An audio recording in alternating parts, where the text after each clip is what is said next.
Pagbasa mula sa aklat ni Propeta Ageo. Ikadalawang taon ng pamamahala ni Haring Dario noong ikadalawamput-isa ng ikapitong buwan ng taon ding iyon, kinausap ng Panginoon si Propeta Ageo, "Ganito ang sabihin mo kay Zorobabel na gobernador ng Juda, kay Josue at sa mga Israelita. Sino sa inyo ang nakakita ng kagandahan ng templong ito noong una? At ano ang hitsura nito ngayon? Hindi ba mas mabuti pang wala? Ngunit huwag kayong mawala ng pag-asa. Lakasan ninyo ang inyong loob at gawin ninyo ang aking templo pagkat ako'y sumasa inyo. Tulad ng pangako ko sa inyo nang ilabas ko kayo sa Ehipto, papatnubayan ko kayo ng aking espiritu. Kaya huwag kayong matakot. Hindi magtatagal at minsan ko pang yayanigin ang kalangitan at ang buong daigdig, ang lupa at ang dagat. Yayanigin ko ang mga bansa upang maghandog sila para sa templo, pagkat ang ginto at pilak ay akin. Ang templong ito'y magiging maganda kaysa noong una at pasasaganain ko sa lahat ng bagay ang lupaing ito. Ito nga ang sinabi ng Panginoon." Ang salita ng Diyos. Umasa kayo sa Diyos, siya'y dakilang manunubos. Hatulan mong ako'y walang kasalanan, Panginoon, at laban sa masasama ako'y iyong ipagtanggol. Sa masama't sinungaling, ilayo mo ako ngayon. Umasa kayo sa Diyos, siya'y dakilang manunubos. Diyos na aking sanggalang, bakit mo ba ako iniwan? Bakit ako nagdurusa sa pahirap ng kaaway? Umasa kayo sa Diyos, siya'y dakilang manunubos. Ang totoo't ang liwanag buhat sa iyo ay pakamtan, upang sa Siyon ay mabalik sa bundok mong dakong banal, sa bundok mong pinagpala at sa templo mong tirahan. Umasa kayo sa Diyos, siya'y dakilang manunubos. Sa dambana mo, O Diyos, ako naman ay dudulog, yamang galak at ligaya ang sa aki iyong dulot. Sa saliw ng aking alpay magpupuri akong lubos, buong lugod na aawit ako sa Diyos na aking Diyos. Umasa kayo sa Diyos, siya'y dakilang manunubos. Ang mabuting balita ng Panginoon ayon kay San Lucas. Isang araw, samantalang nananalangin mag-isa si Jesus, lumapit sa kanya ang kanyang mga alagad. Tinanong niya sila, "Sino raw ako ayon sa mga tao?" Sumagot sila, "Ang sabi po ng ilan ay si Juan Bautista kayo, sabi naman ng iba si Elias kayo, at may nagsasabi pang nabuhay ang isa sa mga propeta noong una. Kayo naman, ano ang sabi ninyo?" Tanong niya sa kanila. "Ang Mesiyas ng Diyos," sagot ni Pedro. Itinagubili ni Jesus sa kanyang mga alagad na huwag na nilang sasabihin ito kanino man, at sinabi pa niya sa kanila, "Ang anak ng tao'y dapat magbata ng maraming hirap. Itatakwil siya ng matatanda ng bayan, ng mga punong saserdote at ng mga eskriba.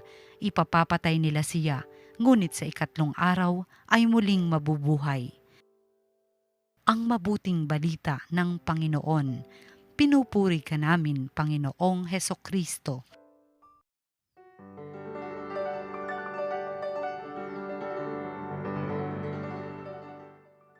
Magandang araw mga kapatid sa pananampalataya, at muli sa aking pagbati kasama ang pasasalamat sa inyong walang sawang pagsubaybay, pagsama, pagsunod, pagsuporta sa TV Maria at mga programa nito, katulad nga nitong Salita ng Diyos na Buhay. Ano po ang nilalaman at mensahe ng Ebanghelyo para sa araw na ito? Makikita po natin ang Panginoon na nangangaral. Makikita po natin ang Panginoon nagdarasal. Nagbibigay po sa atin ng magandang halimbawa ng pagdarasal. Kahit na siya po ay anak ng Diyos, ay nagpapakita pa siya na kailangan ang close relationship with the Father in heaven. The Son relating to the Father through prayer. Close personal contact. Yan po ay aral ng Panginoon sa atin na tayo rin matutong magdasal. matutong tumawag sa Panginoon, hindi lamang sa oras ng pangangailangan, hindi lamang sa panahon ng pandemya, kundi upang siya ay pasalamatan, purihin, sambahin, at hingan ng kapatawaran para sa ating mga kasalanan. Of course, na rin po yung paghingi natin ng tulong. Understood na po yan. Kaya nga tayo nananalangin, Lord, tulungan mo naman kami. Lord, pagbigyan niyo naman kami. Lord, hear our prayer. Ika nga. Meron pong kasabihan na huwag daw tayong basta maniniwala sa mga sabi-sabi. Huwag kayong maniniwala sa sabi-sabi, sabi ng mga matatanda. Okay. Bakit ko po binanggit yan? Kasi dito po sa Ebanghelyo, may tinutukoy ang ating Panginoon na sabi-sabi.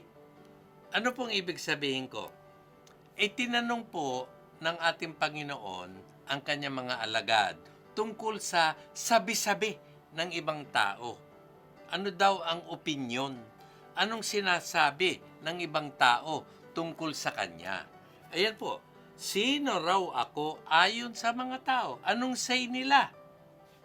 Anong sinasabi nila tungkol sa akin? Sige nga, sabihin ninyo sa akin.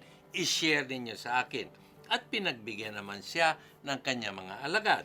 Ang sabi po nila, kayo daw po ay si San Juan Bautista. Ang sabi po naman ng iba ay kayo daw po ang propetang Elias. At meron pa nagsasabi na isa po kayo sa mga propetang nabuhay na muli. Okay, yan ang sabi-sabi ng iba.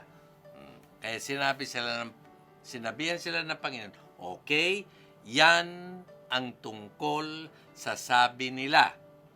Forget about it. Ako naman ngayon ang magtatanong sa inyo, huwag na ninyong asikasuhin yung kung ano yung sinasabi ng iba tungkol sa akin. Interesado ako kung ano ang sarili ninyong opinyon. Ano ang inyong sariling pag-iisip tungkol sa akin? Anong say ninyo tungkol sa akin? At pinagpala naman si Simon Pedro ng butihing Diyos Ama sa langit at nakapagsabi si Simon Pedro, kayo po ang Mesiyas ng Diyos. Mga kapatid, ano po ang aral nito sa atin? Hindi po tayo basta sumusunod sa isang taong hindi natin kilala. Kung yung aso nga, hindi yan basta susunod kung hindi ka kilala tayo pa sa ating Panginoong Diyos, kinakailangan kilalanin natin si Jesus.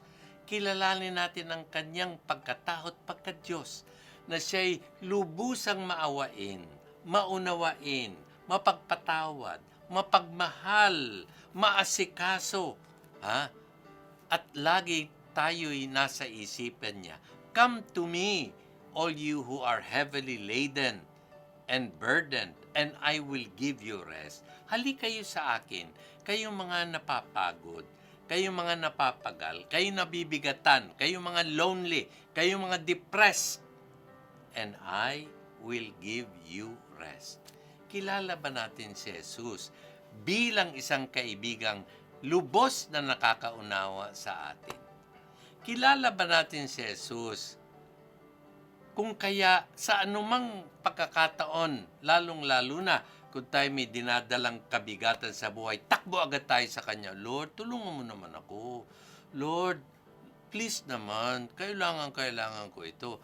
Lord, yung aking kapatid, Lord, yung aking magulang, yung aking kapitbahay, Lord, tulungan mo naman. Are we close enough? Do we know the Lord enough that we can count on Him at any time of day or night para sa ating pangangailangan? Mangyayari lamang yan kung malapit tayo sa Panginoon. At magiging malapit tayo sa Panginoon kung makikilala natin siya sa pamamagitan taimtim na panalangin, taimtim na pagbabasa, pagninilay sa salita ng Diyos at pagsasabuhay nito. At lagi nating nakapokus nga ang ating puso at damdamin sa ating Panginoon. Tell me who you are with most of the time, and I will tell you who you are. Kung ang Panginoon ang laman ng ating isip, kung ang Panginoon ang laman ng ating puso at buhay, siguradong sigurado, mapapahalin tulad tayo sa butihing Panginoon. At yan ang gusto niyang mangyari. Kaya pagsikapan po natin. Dumako naman tayo sa ikalawang bahagi ng Ebanghelyo. Ano po ang isinasaad nito? Ang sabi ni Jesus, ang anak ng tao ay dapat magbata ng maraming hirap. Itatakwil siya ng matatanda ng bayan, ng mga punong saserdote at mga eskriba. Ipapapatay nila siya. Ngunit sa ikatlong araw ay muling mabubuhay. Nung sinabi ito ng Panginoon, ang reaksyon ng mga alagad, ano daw? Bakit siya nagsasalita ng ganito? Bakit mga paghihirap, pagtatakwil, ipapapatay? Ano ba ito ang nangyayari? Bakit siya nagsasalita ng ganyan? Remember, kasasabi lang ni Pedro, kayo po ang Mesiyas ng Diyos. Marahil hindi nila nauunawaan na ang kabuuan ng pagiging Mesiyas ng ating Panginoon ay kasama ang hirap, sakit, kamatayan sa krus alang-alang sa ating kaligtasan. Ang pagiging Mesiyas ni Jesus ay ang pagiging tagapagligtas. At ang pagliligtas na ito sa atin mula sa pagkaalipin sa kasalanan kay Satanas, pagkaalipin sa kadiliman at kasamaan, ay sa pamamagitan ng kanyang mahal na pasyon at pagkamatay sa krus. Mahirap maintindihan ito katulad ng nahirapan din ang mga alagad. Subalit mas madali nating mauunawaan ito sapagkat ito'y nangyari na at ito'y nababasa na natin sa banal na Biblia. At ito ay ating dapat pagnilayan upang lalong yumabong ang ating pagmamahal sa Panginoon na nagpakahirap, nagpakasakit at namatay sa krus alang-alang sa ating kaligtasan. Purihin ka, Panginoon, sa iyong sakripisyo para sa amin. Purihin ka, Panginoon, sa iyong hirap at sakit alang-alang sa aming kaligtasan. Purihin at sambahin ka, Panginoon, dahil sa iyong kamatayang naging kaligtasan namin at nagbukas ng pintuan ng kaharian ng langit. Panginoon, nawa lagi mo kaming makasama. At kung kami man ay may hirap at sakit, iniaalay namin ito sa iyo.